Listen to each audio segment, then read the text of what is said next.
Wolverine. I am an alpha level mutant. I may not be Omega level, but I am still one of the most beloved mutants of all time. I possess an incredible healing factor, allowing me to recover from injuries in moments. Later in the Weapon X program, my skeleton was fused with indestructible adamantium, making my bones harder than steel. What were once bone claws became claws coated in adamantium, sharp enough to cut through almost anything, turning my combat power up to another level instantly. Now, where's Victor? During the war, I was captured by the Japanese army, locked in an underground cell. Then came the atomic bombing of Nagasaki. The soldiers on the surface tried to flee, but it was already too late to escape the blast. The young officer decided to release the prisoners. He opened my cage. Seconds later, a blinding flash and a devastating shockwave rushed toward us. I pulled him down instantly and used my own body to shield him. My skin and muscles burned away layer by layer in the searing heat, until only my adamantium skeleton remained.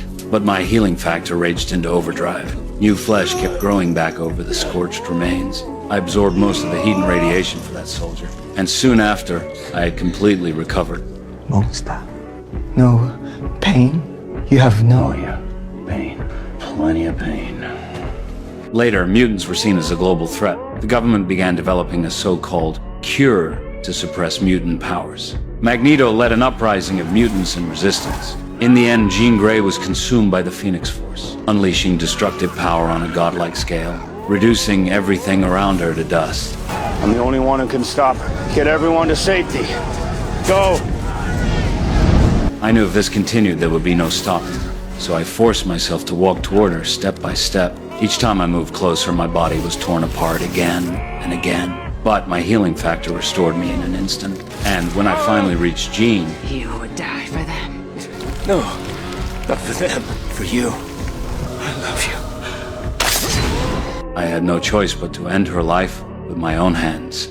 These two moments prove how fast my healing truly is. Unless I am completely annihilated in an instant, I will always recover. Which means there are very few who can actually kill me. You might wonder, between Deadpool and me, whose healing ability is stronger. You might argue that Deadpool can be blown to pieces and still regenerate back to life, which seems to prove his healing is superior. But did you notice? There was a time Juggernaut tore Deadpool in half, and it took until the next day for his lower body to grow back. Even then, his new legs were not fully formed. That alone shows his recovery is not instantaneous, while mine happens almost immediately, so my healing speed surpasses his. And now you may ask, if I were torn in half, would I still regenerate the way Deadpool does?